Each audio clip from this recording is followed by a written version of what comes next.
All right. By now, you guys should be seeing me. You should be seeing me. Just give me a second. Give me a second. I got to add this information in here. And we will get popping. This is but as I'm adding this information, I ask that you guys go ahead, and this is a good time to share it because we're going to get deep in here. I've got this written down in the comments, but some of the things that we will be talking about, I'm going to list them off to you. And as you can see, the title of this video is called, basically, we love to get deep, but let's talk about the surface. Okay.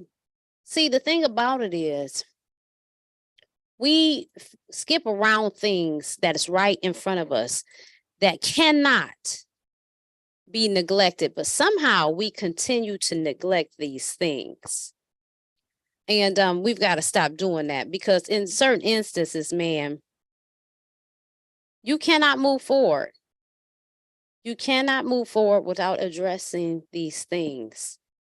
And we don't.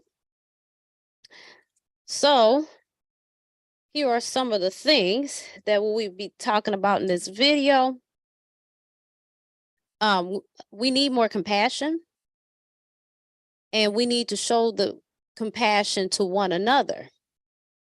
The gaslighting when it comes to family and obligation, blood being thicker than water, setting boundaries, religion taking us away from therapy, us discounting and minimizing mental illness. We allow people to make us shit. Meanwhile, these people have nothing going on.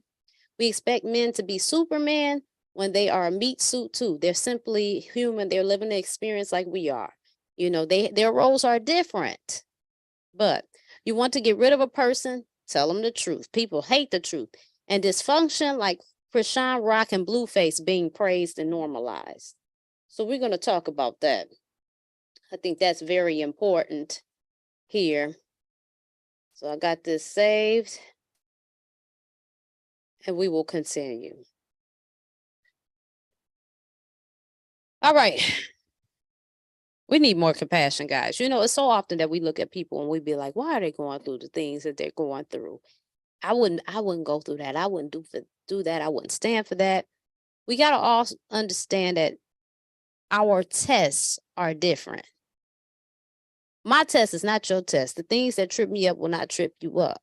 Our journeys are different, and we like to compare them as though they're the same. Now, I will say that we do need to tell people where they're tripping up at if we have knowledge in that area. If we have knowledge and insight in that area, then we should go ahead. It's okay to let that person know how that they can avoid these things and or fix their issues. You could tell them a couple of times, and if they're just not listening, you move on. Because at the end of the day, you did your part. You said what you felt would be helpful, and if they did not utilize that advice, that's on them. That has nothing to do with you. You did your part. But we've got to stop being so critical of people. And sometimes where the critical part comes in at is we're involved in it.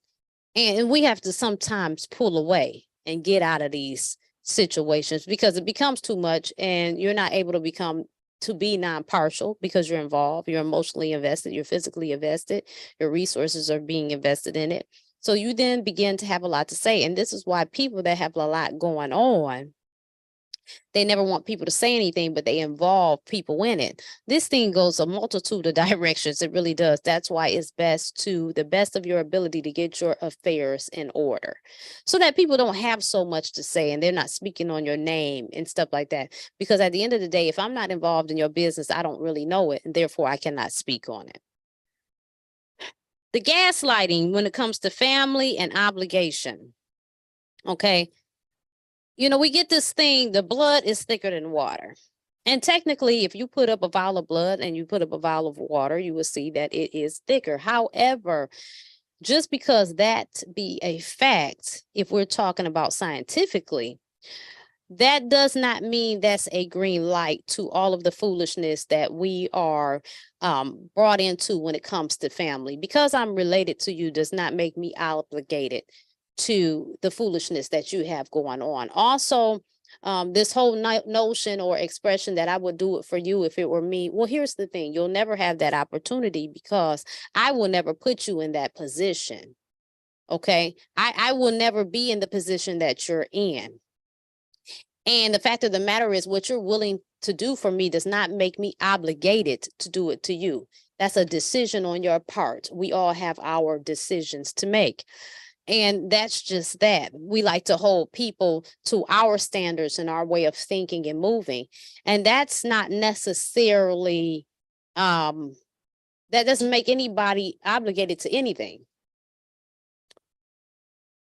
It comes a time where you have to set boundaries. And often that is hard. You know, it's really hard because you love your loved ones.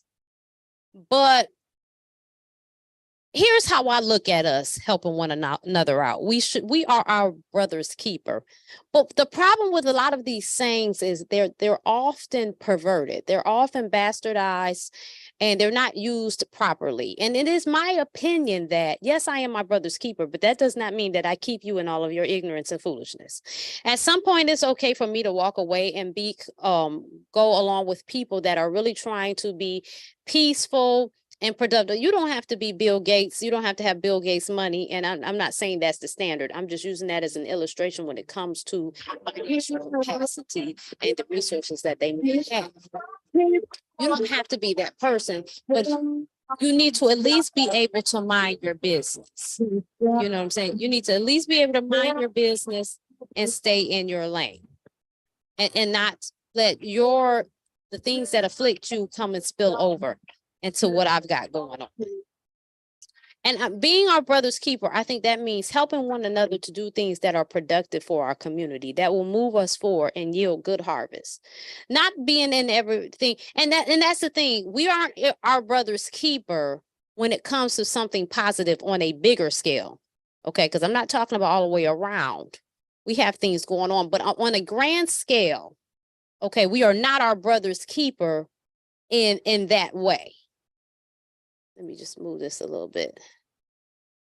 We are not our brother's keeper in that way. It's always when it comes to some foolishness. And I didn't mess the camera up.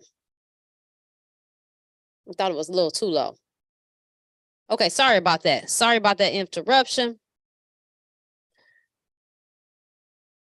Religion has taken us away from therapy. You know, I see a lot of instances, and we have to realize that when we are broken, right? And it's okay. It's a part of growth. Everybody's different, but you have to heal these wounds. You do, because if you are broken, you will attract brokenness. And the worst thing to enter into is a trauma bond. A lot of us coming out of dysfunctional situations, so it's become normal to us. We begin not to see the dysfunction. It's just like having an odor in your home. If it's there long enough, you won't even notice it. It becomes the norm, you know, and you don't see it. It looks functional, but it's in fact dysfunction. And so we walk out of these situations and we never address these situations. But see, because we have been raised in religion at on a great scale, being melanated people, Jesus is our therapy. We take it to Jesus. And Jesus is an ideal, it's a concept. Christ consciousness is the thing. And to really expand and broaden Christ consciousness, you must be able to heal the wound so that you can see life from a different perspective. And in your mind expands as you add knowledge to it, information to it, and healing. And see, just going and speaking to Jesus is not going to do it. And if you remain broken, you will always get brokenness, and that's not helpful. It's you can get far further. First of all, having one handicapped leg makes your life hard. right? So let's say you're walking around with one leg that's injured. That slows you down. Well, injure the other leg and see how far you get. It slows you down even further. You've got to get another apparatus to then assist you to get around. And this is how a lot of us in our situations in love life pan out. We are moving around with grave afflictions, and we think it's okay. We find it to be functional, and in fact, it's not. And we look at these people, and we have all these things to say, but we don't understand what's really going on. You don't have to be in a relationship, and it's okay to be broken, but you have to acknowledge that, and you need to go and then heal. You need to go and put yourself in isolation. And I'm not saying hide away from the world, but I'm saying you're not really engaging in building futures with other people, because it's when you pull people into your storm. Good morning, tarot vibrations. Good morning. When you pull people into your storm, it's not helpful to them. It's, you know, a tornado, what it does is it sucks in everything around it until it ends. That's just what it is. It's a storm. So somebody else coming into that storm is not beneficial. It doesn't knock out the tornado. So we have to calm the tornado. We have to calm the whirlwind that is going on within us. And when we heal, we attract healed situations.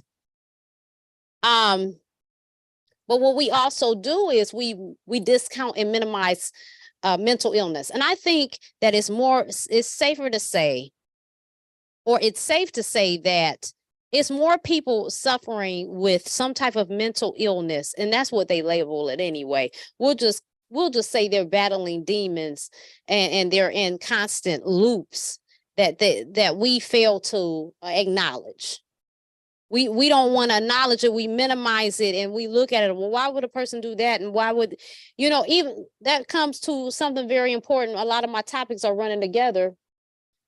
Men. People view men as supermen. They should be supermen. They should move like their body is made of Teflon, and that's not true. They become in situations. You ever see a person in a situation, you wonder why they just won't walk away? Just because it's not physical wounds, it's mental wounds that happen as well. And it leaves people in loops, and they become stuck, and they can't see their way out. And it doesn't matter how many tips you give them, right? It doesn't matter how to you, it looks like just opening the front door and then walking out. But to them, they're so boggled down. And again, we have come out of dysfunctional homes, and then we've added religion to that, a very distorted perception of God and how to reach the light. So that's already complicated. Everything is made more complicated. We don't go get help, and it's just one big storm. Okay. And I find that we give a lot of grace to women and their plight, but we do not to men. They suffer from mental abuse too. They suffer from emotional abuse too. I think it's important to acknowledge it. It's a lot of wounded people going on. It's a lot of wounds going around. And I think what happens is, not only do we have to express more compassion to one another in these situations, but we also, we need to take time to heal. We need to get with people, when we do get with people, that understand us and can love us through it. But also, there's still a certain level of healing we must do. It's a certain level of looking within we must do. And oftentimes, it's a lot of us growing old, still doing the same ignorant shit we was doing in our 20s, because we never looked within and seen what's going on with me, and we didn't get the therapy we needed. And sometimes people can self-therapize. You'd be surprised how much just looking within can change a lot of things, and really just writing out what your hangups really are, really being honest with yourself, really be sitting in this position of non-judgment of yourself and just really being real with yourself. Like, nobody's watching, nobody's judging me. These are my hang-ups. This is where it came from.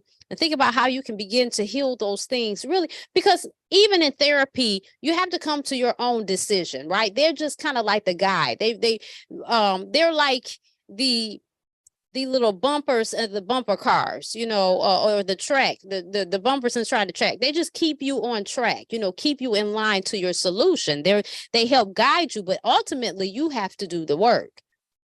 And so these are the things that should be done. We've got to stop. I think men and women too. Men have to get off of women and women have to get off of men, because there's a lot of work we have to do on ourselves. It's a lot of looking at ourselves that women have to do that we don't take accountability for. And I understand that we have began to live in a place of delusion, because that is our defense mechanism. It's there to protect us. And to some of us, if we did live in reality, we would take major plunges. You know what I'm saying? Some people might want to opt out of the game. And I understand that. But at some point, we got to understand that even our very existence, trying to protect ourselves and just staying in the game, can still be detrimental to others. And your delusions does not spare others from the ricochet of them. So they have to be addressed. There is no getting around it. We can look at it multiple ways, as I try to spell out there, but there is no getting around it. These things must be done. We've got to also, in that same breath, we got to stop making people allow us, or we got to stop allowing to other people to make us feel like shit, and they don't have nothing going on. They have nothing better to do but to sit up and talk about what you're doing, but they've got their own shit. We really need to work hard to be tilling our own grounds and nurturing our own gardens, watering our own plants, feeding our own soil, metaphorically, and even literally, because we do need to begin to grow our own food and have more control over our bodies. I think we need to get back to nature and the simple things. It would keep us out of a lot of these traps, because if you think about it, every trap that is set and that we fall into, it really has a superficial nature. It's a lot of out of convenience, out of the love of things that really are not important. As you get older, and you will find. And that doesn't mean that you should be living in lack. I would never say that and have a poor mentality, but all of these things you do not lead. And when you are desperate and lust for things that are not important, it leads us down a lot of complications and rabbit holes. So we have to acknowledge that as well. But that's a whole different conversation, and that's getting off base from the things that I am coming to talk to you about today. So we need to be about looking at ourselves again as women. We need to be worried about women. We need to stop getting on here preaching about what the fuck men are doing, and men need to do the same. Okay. And I think it's okay. We also need to understand and forgive ourselves and love ourselves, and know it's okay for us to be around our own people and operate within our own people. That does not mean that we are racist, biased, or divisive. What it does mean is that we understand how we move. We understand our language. We understand us. We understand our needs. I think it's okay for all of us to coexist on planet Earth, but within our own lanes. It's okay for us to be amongst our own group of people, because again, we understand one another. It's our responsibility to look out for one another. It is not anybody else's. So it only makes sense that we cohabitate, we relate and propagate with our own. It's just something that makes sense. From, everything doesn't have to be deep. And I think when we get in these rabbit holes and these traps of racism and divisiveness, it really does keep us back, because it gets us into an emotional whirlwind. And one thing about being in your emotions and guilt and fear and stuff like that, it's a hindrance. And so we have to get away from those things, because these hindrances is getting us nowhere. It's like Gorilla Glue to paper or anything, or to hair. You see what happened to the Gorilla Glue girl, not to throw her under the bus, but just an illustration for my point. We have to start looking amongst ourselves. So I think we have to do the inner healing. We need to do our own homework. Then we have to forgive ourselves and forgive one another to really move forward. We've got to stop falling in these traps. There is a thin line between judgment and reality. It is. And that's where we get caught up. We get caught up in the thin lines. We get caught up in the thin lines of judgment and accountability, love and hate, racism or prejudice and practicality and responsibility to our own communities. It's a lot of thin lines that we get trapped up on, and that's holding us back. You know what I'm saying? I don't have to hate you. I don't hate you because I live amongst my own people and I procreate amongst my own people, and my concern is my own people. I respect you for who you are and what you bring to the ecosystem, the planet, the terrarium we live on. Let's see how we can work together in that capacity. I have what you need, you have what I need, and we live like that. But we have to start taking ourselves as priority. Please, let's give one another compassion. One thing too, here's another thing. Sometimes we feel like we need to break people. This is a little more lighthearted of this conversation. Sometimes we might feel like we need a break from people. I'm telling you, tell them the truth. If you, because this is how you stay,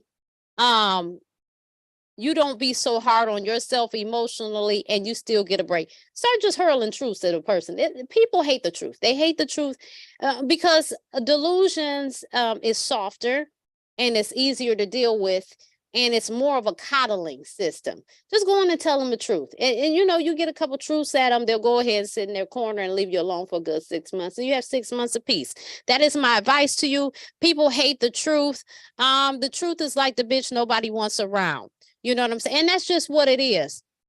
But the truth is often necessary, and as I get older, I realize I've always had that pathology, but as I get older, I realize I embrace that and love that more. And sometimes it's difficult. We spare people. We really do. We spare people. And but it's okay. And if you're one that cannot handle a lot of truth, leave people the fuck alone. That's my advice to you. Leave people alone, stay in your lane, be about your business, handle your business personally. Stop looking for everybody to come and take care of you because you can't handle the truth. So a person that cannot handle people telling them truths about them needs to be able to hold their own, in short, is my point. That's just, I think that's important. And lastly, because I think I've held you enough, let's talk about the dysfunction between dysfunction like Chris Sean and Blueface that we give attention to and like to, which ties into all the previous conversations. We cannot heal when we're constantly being spat on with traumatizing stuff. And it's constantly given to us so that we normalize it. And I think we get into, well, this person is the problem and that person is the problem. And I think we need to even stop doing that because that's irrelevant. What we are witnessing is something that's dysfunctional. It's something that's dysfunctional. It doesn't deserve our attention. It doesn't deserve our time. It does deserve our well wishes, positive energy, and prayers. You can do that. But feeding that nonsense, because we've got, the only way to get on the right track is to stop acknowledging things that are hindering us. And whatever that is, it needs to stop getting light. You know what I'm saying? Men all day can sit up and complain about women and how they change their bodies and how they wear makeup and whatever. But at the end of the day, if you're not willing to make a sacrifice to ignore that type of woman that you complain about, then you need to stop talking altogether because you're still giving it the green light for it to go on. At some point, we're going to have to realize, and we can make and same thing with women. We sit up and we complain about things with men but we still allow these men that we complain about with the traits that we cannot stand into our homes, and we procreate with them.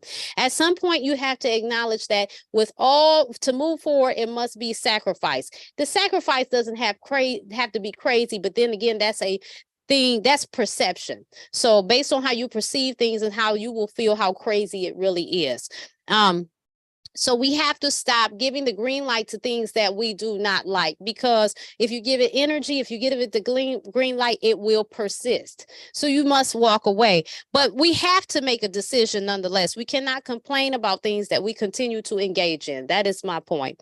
That is no way, nothing about Chris Sean and Blueface can add value to my life. And this is no disrespect to them. I wish them well. You know what I'm saying? They are are people and I do care in that regard, but I don't care enough to give it my time and attention. I'm only even giving it time in this instance to just illustrate a point of how we have to get past these things. We talk about how there's constant distractions hurled at us from the powers that be or whatever, but at the end of the day, let's be honest, they could not be effective if we did not engage in them. We are giving a lot of light to things. We are saying that we want life to be better. We are saying that we want to live in this type of world that's somewhat of a utopian type of hookup. Then we need to be about creating that. Anything that's counterproductive to that, we need to stop giving it attention to. Again, anything that you feed and give it attention, it will persist, and we have to acknowledge that. And what I'm saying in all things, what it really boils down to is accountability and looking at what part do we play in this hookup? What part am I playing in my own demise? And see, often I want to get back to this whole thing about blood is thicker than water. And this is no disrespect to anybody that I'm related to. I'm only speaking my experience. If you feel differently, you're entitled to that. But what I will not do is I will not argue with you in that regard, because this is how I see things. I've noticed that I don't have a threshold. Before I get to that point, I don't have time for needy people at this point in my life. And the reason being is because, let me give you an example. So the government, let's say your local government, right? They get so much money. There's a budget that they have. Every city has a budget that they spend on projects, activities, whatever. It's a budget. If they exhaust that budget, then they have to find other means to get by. And some of that is grants, from my knowledge of me interacting in that arena. But I don't know all of it because I don't do the finances. I'm not a finance controller of any city. So I can only tell you what I know. So let's say I was given the bank of tolerance of people's needs and wants and stuff like that. My family has exhausted all my bank. All of my bank of tolerance of neediness is exhausted. So therefore, I don't have the capacity for other people because that was used. Okay. So I don't have time for that. So anybody who, I need this, I need that, can you do? We will not be friends for long. And luckily, I cannot say any of my friends are at that point right now to where they're calling me for this, that, and the third, because I don't have that. I don't have it for you, So what I do notice is that family will do this to you. And the thing is, if you don't want to go along with all of their needs that they feel to take accountability for, then you're a bad person. And see, we get to gaslighting. It's just so much stuff. It's so much stuff, literally. I really need this video shared. I need it shared because this is very important, this conversation that I'm having. It is very important. It was really put on my heart to come in here and talk to y'all about this. So please hit the like button. I need you when you watch my content, please. All I'm asking is a like. And if nothing else, put some emojis in the comment section. Just put any emoji, because this is stuff that people need to hear. And again, it only floats around if people are acknowledging it and interacting with it.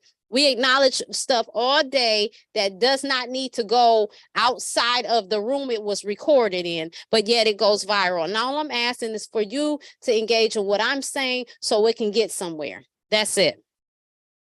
But back to the family, these people, they make you feel bad because you're this to me, you're that to me. I did this, that did. We got to stop doing that. At the end of the day, I wasn't with you when you made this fucked up decision.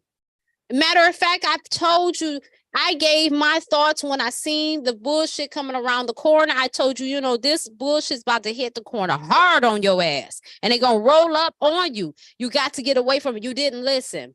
And so now that you're in the bullshit, you want me to come, you want me to put on my cape, and you want me to save you. We got to stop doing that. And I'm advocating for the block button. I think the block button and the do not disturb was a blessing that these phones have now added, because some people really need that. And there will be people that come in your life and tell you that that's your family. But You ain't going, see, it's easiest for us to say what we should do and shouldn't do when other people's situations and we not going through it. You ain't going through it. That's not your hookup. That's not your setup. That's not your fight. Just like the bullshit you be going through, I wouldn't go through. But again, that's not my life. You know what I'm saying? So what it really comes down to is we got to realize or figure out, are we willing to listen to this shit and engage in this shit? Because talking about what you would and would not do, that's null and void. You're not in it. I am. You know, now couples are going to get into that because they're intertwined, and you know the shit you got going on is disturbing our household. So we can get into what we not going to do. But other people, that's why they calling you with that drama and they calling you with that nonsense. You do have the right to then assess whether you want to engage with it or not, because how you would handle it and how you feel about it and what you're going to do is irrelevant. You're not in that situation. But I'm just here to encourage you and say, if your family is making you feel a type of way, always got some shit going on, and they're always calling you, it's okay to block them. I don't know, turn your phone off, but do not disturb, whatever. They're going to have to figure it out, because people are, they're not going, people are always going to take, and everything in life goes like this. The road of least resistance is heavily traveled because it's the easiest one. So sometimes it really comes down to, what are you going to do in the equation? What decision are you going to make? That's what it comes down to. Because other than that, people will call you all day. As long as you do it, they're going to call you all day. As long as you answer. As long as you answer their call and you're the solution to their problems, you will be the first person they call. If you're one that we can rely on for the bullshit, we're calling you. Am I right or wrong? I'm just saying.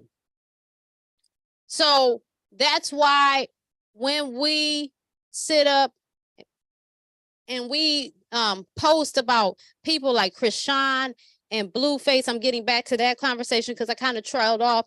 We are giving it a green light. We're saying it's okay. We're normalizing it. It's going into our conscious, and we begin to engage in things that's not productive. Remember the word toxic. The word toxic was a thing. Oh, it's toxic. I'm toxic. You're toxic. Then I'm a savage. You're a savage. We're savages. He's a narcissist. She's a narcissist. It's something different every time you look up, but it's nothing positive. I can tell you that. It's always a trend, but it's nothing positive. Okay. We got to stop giving light to that shit. Seriously. Toxicity is not cool. Okay, at some point we should be able to sit down and have peace. At some point we should be able to realize it's okay, and we should normalize being loved, having peace, having some level of contentment. It's okay for someone to treat you right and you to treat someone else right. Why does everything have to be contentious? And why do we think this mess is cute? It's not. We got to look at people and realize, they've got some kind of battle going on. They're in some type of loop. And we love that. We love them because they deserve love and they deserve our compassion, but we don't feed this monster because it's very destructive. It's destructive. You know, we have normalized mental illness, toxic behavior, unaddressed demons that people are battling with. We have glamorized it, is what we do, because we know it's normal. Oh my God, we know it's normal. Just people watch. If you people watch and you have any level of discernment, you'll see that everybody's got something going on. But that doesn't mean that it's got to hit the big screen. It's got to be on social media. It has to be a ton of people tuning in with on podcasts about it. Some of the most important podcasts or viral podcasts that we deem important, they're talking about a bunch of bullshit. So I guess the main topic really becomes, what do you want the world to look like? What are you doing to contribute to the world looking like that? What place do you stand in the world? Because a lot of your world has everything. Your world has everything to do with you. And yes, there are some common patterns that we share. Like if you live in the reality of where I'm at, everybody knows where the stoplights are.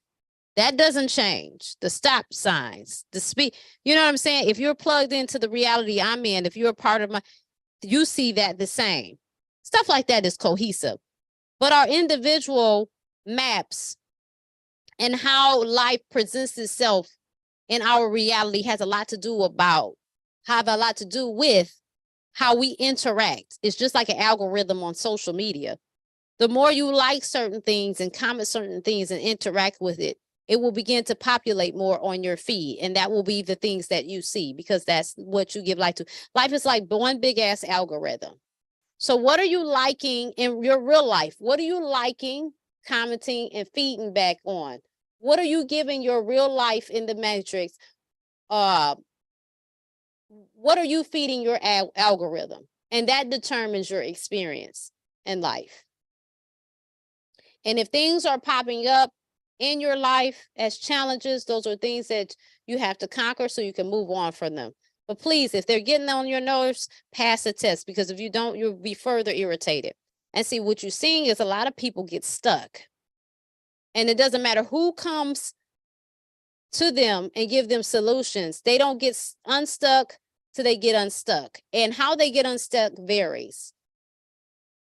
We would have to get people on the show to talk about what did you get stuck on in life, and why, and what set you free from being stuck on that. Some people are stuck on drugs. Some people are stuck on alcohol. Some people are stuck on dysfunctional relationships. Some people are still stuck on about why their life is not the way it is. It's their parents' fault. It's a lot of stuff, different stuff that people are stuck on. What is your loop, and how did you break free from it? That should be a series as well. But at any rate, I just want to say a couple things before we get out of here. I appreciate you for watching me and entertaining this. I ask that you like it and share it. Know that I have a community, online community I'm trying to do every fourth Saturday of the month.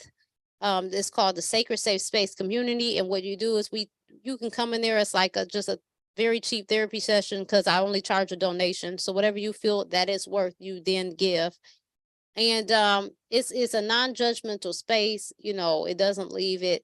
And we talk about what's ever on your heart, and you never know who's in the room with you that can give you some positive feedback. Just really uplift one another, give some people because some people just don't have no one to talk to. They might not have insurance to pay for the therapist. I tell you what, all the money you give into your pastor, you could invest in a therapist. But, you know, I mean, that's based on how you see things, because you might feel like if you don't donate to the pastor, then there's going to be some repercussions behind that. And that's programming. But again, I'm not going to argue with you on that. You're entitled to where you believe, where you are in life. And I send love to it. Please subscribe to the Soul Story Chronicle, the Candid Soul Story Chronicle. Again, everything you can do via the link in my description box. And the Sacred Safe Space. So any events, anything is all via that link. Sign up for that so you can keep up with the content, the news and events, the blogs that I might have. But again, I appreciate you. If you want to be interviewed, you want to tell your candid soul story, talk about your spiritual journey or whatever, you can email me. Again, you can contact me through the link of the bio. The link in the description that we will link up via that. You'll even see a contact form at the bottom. You can fill that out and we can set it up. Again, thank you so much for watching. You enjoy the rest of your Sunday. I appreciate you, and thanks for listening.